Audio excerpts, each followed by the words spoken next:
profession na inyong naroroonan ngayon.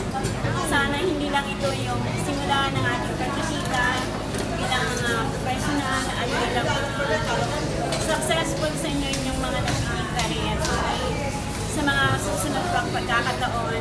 Dahil katulad nyo rin, ako masyadong busy na may mga pagkakataon na iniimbita ako pero hindi ako pagbigay ng pagkakataon na pumunta.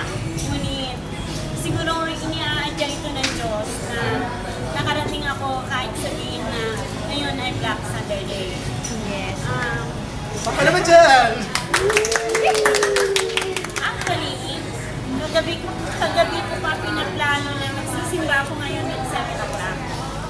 Kasi Black Saturday na ugali ko yung taon-taon. Pero nung sinabi nila yun na ma'am, wag nyo naman po kami Indianin.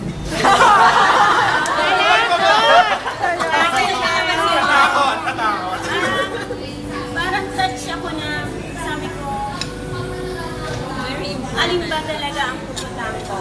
Pero naisip ko na siguro hindi naman magagalit sa akin ng Diyos. Kasi alam naman niya kung gaano ako nagtitiwala at naniniwala sa Kanya. Yes. At kung gaano ako nananali, nalalam ko na kung wala tayo noon, wala tayo sa ating kinaroroonan. Amen! Kaya sabi ko, Lord, ito ay offering din namin sa inyo.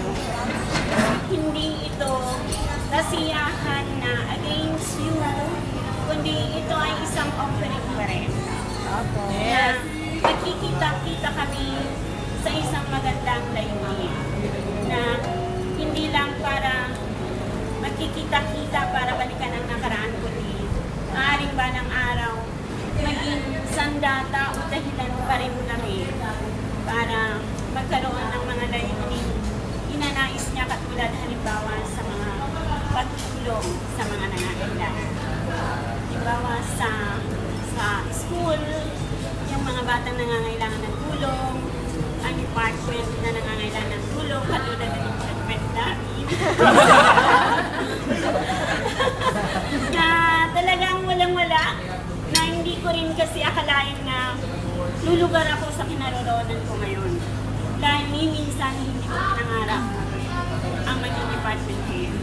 Pero siguro, sabi nga, may mga bagay na hindi natin inaasahan pero binibigay ng Diyos dahil may lahat. Kaya maraming salamat sa pag-iimbita nyo at maraming salamat din at nagkita-kita tayo muli. Sana maulit muli ang pagkikita nito. Thank you, ma'am. Okay, ang unang nating question, aling word ang